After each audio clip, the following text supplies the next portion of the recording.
Sales tax की return filing से पहले एफबीआई की तरफ से ये एक नोटिस इशू होता है, नोटिस आता है, the return shall remain provisional draft up to the last day of this month until your supplier or supplier files his or her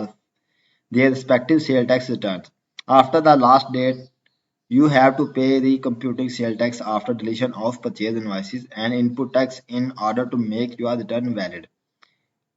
ये नोटिस क्यों आता है, इसकी रीजन क्या है, इसके लिए अब क्या करना होगा और एफबीआई का इसके पीछे क्या पर्पस है। आज के छोटे से टॉपिक में हम ये सीखेंगे। बिस्मिल्लाहिर्रहमानिर्रहीम, अस्सलाम वालेकुम। आपको अपने channel A to Z tax consultant पे वेलकम करता हूँ। नाज़रीन, मैं हूँ एडवोकेट आसिफ नदीम और आप देख रहे हैं मेरा यूट्यूब चैनल और फेसबुक पेज।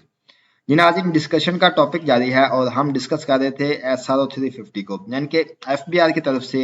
7 मार्च 2024 को एक डॉक्यूमेंट इशू किया गया जिसे SRO 350 का नाम दिया गया। इस SRO के मुताबिक डिफरेंट किस्म की प्रोविजंस लगाई गई,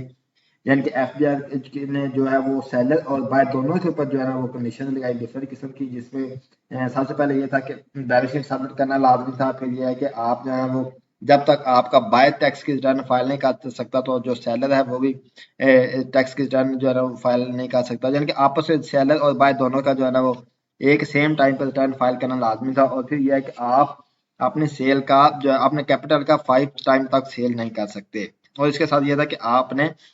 हर साल अपनी बायोमेट्रिक वेरिफिकेशन करवानी है। तो इस ये सिस्टम पहले भी था, पहले भी सिस्टम चल रहा था। तो हम आज एक छोटी सी एग्जांपल के तहत इसको देख लेते हैं कि कैसे पहले सिस्टम चल रहा था और अभी ये ऐसा तो आने के बाद कैसे सिस्टम जो है वो रन करेगा। तो यहाँ पे हमें एक जो है ना एग्जांपल ले लेते हैं बिफोर की और आफ्टर की। सब यानी कि मैं कहता हूँ कि जनाब पहले जो सिस्टम था वो बिफोर ये था और आफ्टर जो है वो क्या सिस्टम है। हम ये दो एग्जांपल लेते हैं। फॉर एग्जाम्पल पहले क्या था कि एक जो है वो सप्लायर है, वो चीजें अपनी सेल कर रहा है, सेलर है, तो उसने 1 लाख रुपए की चीजें सेल की और उसके ऊपर उसने टैक्स जो है वो 18,000 रुपए जो है वो टैक्स से वसूल कर लिया अपने जो जिसको चीजें बेच रहा है उसको उससे। यानी अब ये जो सेलर के लिए जो टैक्स होगा ये इसके लिए आउटपुट टैक्स होगा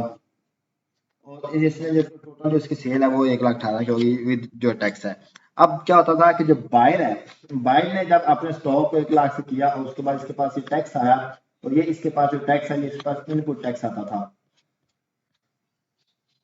अब जो पुराना सिस्टम था उसके मुताबिक होता ये था कि जब रिटर्न फाइलिंग का टाइम आता था तो जो ये आपका जो सेलर था, सेलर क्या कहता था कि अगर सेलर नेक्सस सी जो है इसको सबमिट कर देता था तो ये जो बायर है ये अपने टैक्स की रिटर्न जो है वो सेल टैक्स की रिटर्न जो है उसको फाइल कर सकता था। यानी कि अगर सेलर ने अपना जो सेलर एसएससी अपना नेक्सस सी सबमिट किया तो बायर जो है ये 18,000 रुपए का जो इनपुट है इसको क्लेम करने के बाद अपने सेल टैक्स की रिटर्न फाइल कर सकता था। अब नेक्स्ट मंथ में क्या होता था कि अगर जो आपका सेलर है उसने वो टैक्स की रिटर्न सबमिट नहीं की तो ये जो बायर है जो यहाँ पे जो इनपुट टैक्स है ये आपके जो यहाँ पे जो है वो 7A के अंदर और 7B के अंदर जो है वो आ जाता था। और यहाँ पे आपको जो है ना वो जो इसका क्रेडिट है, यानी पहले आपको इसका क्रेडिट मिल जाता था जो आप क्लेम करते थे 18,000 क्रेडिट मिल जाता था। और फिर जब अगर वो आपका सेलर है उसकी फाइलिंग नहीं होती थी तो फिर क्या था कि वो आपका जो क्रेडिट था वो रिवर्स हो जाता था। तो अब जो है ये सिस्टम थोड़ा सा चेंज कर दिया गया। अब जो जब तक आपका जो सेलर है वो रिटर्न फाइल नहीं करेगा तो जो बायर है वो अपनी टैक्स की रिटर्न फाइल नहीं कर सकता। और अगर मंथ के लास्ट डेट तक जो है वो जो सेलर है वो रिटर्न अपने फाइल नहीं करता तो जो इनवॉइसेस हैं वो डिलीट कर दी जाएंगी। जी हाँ, वो इस तरह के जैसा कि फॉर एग्जाम्पल अभी हम देखते हैं कि जो सेलर है उसने सेल की चीजें 1 लाख रुपए की। अब जब इसने 1 लाख की चीजें सेल की और इसके ऊपर इसने जो 18,000 रुपए जो टैक्स है वो ले लिया। अब क्या है कि इसने टैक्स ले लिया, इसने अपना नेक्सस सी जो है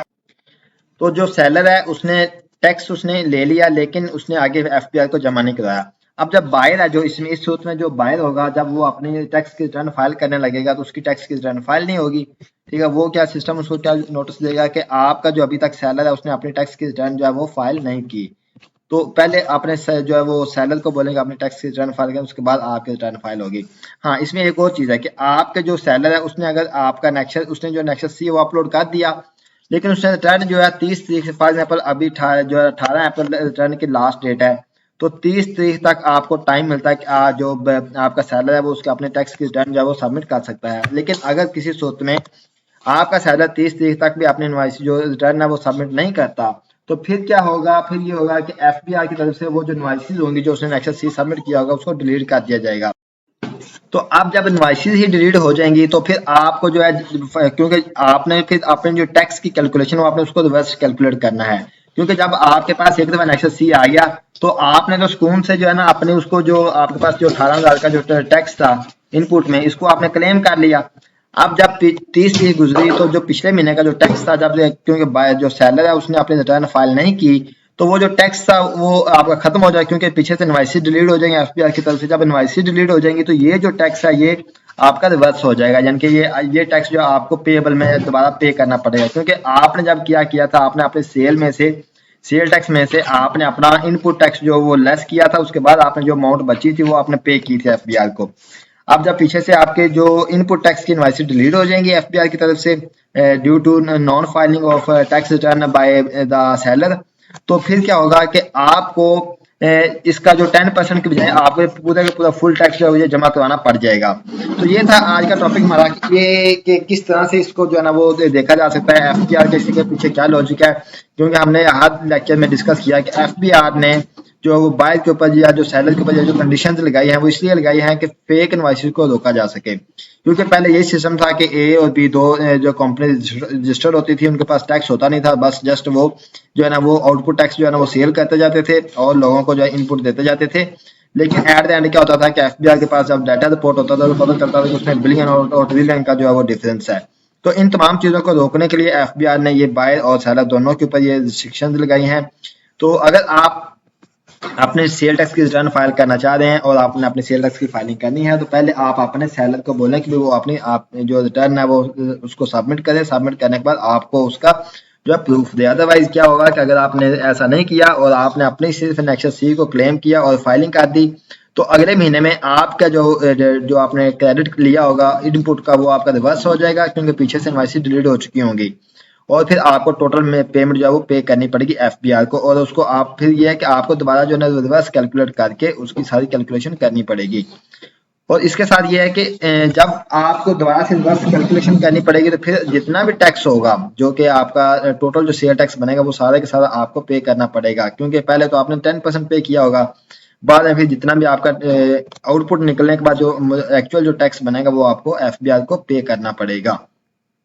तो ये था आज का हमारा टॉपिक कि इस जो है ना वो ये जो नोटिस आता है, जो नोटिफिकेशन आता है जब हम फाइलिंग करते हैं, ये क्यों आता है, इसके पीछे लॉजिक क्या था एफबीआर का, और ये तमाम चीजें। तो नाज़रीन, आपको अगर किसी किस्म की सेल टैक्स के हवाले से कोई सर्विस दरकार है तो आप ए टू जी टैक्स कंसल्टेंट से रब्ता कर सकते हैं। इसके अलावा आपसे रिक्वेस्ट है कि आप हमारे चैनल को लाजमी सब्सक्राइब कीजिए ताकि जैसे ही नई वीडियो अपलोड हो तो आप तक उसका नोटिफिकेशन पहुंच सके। अस्सलाम वालेकुम।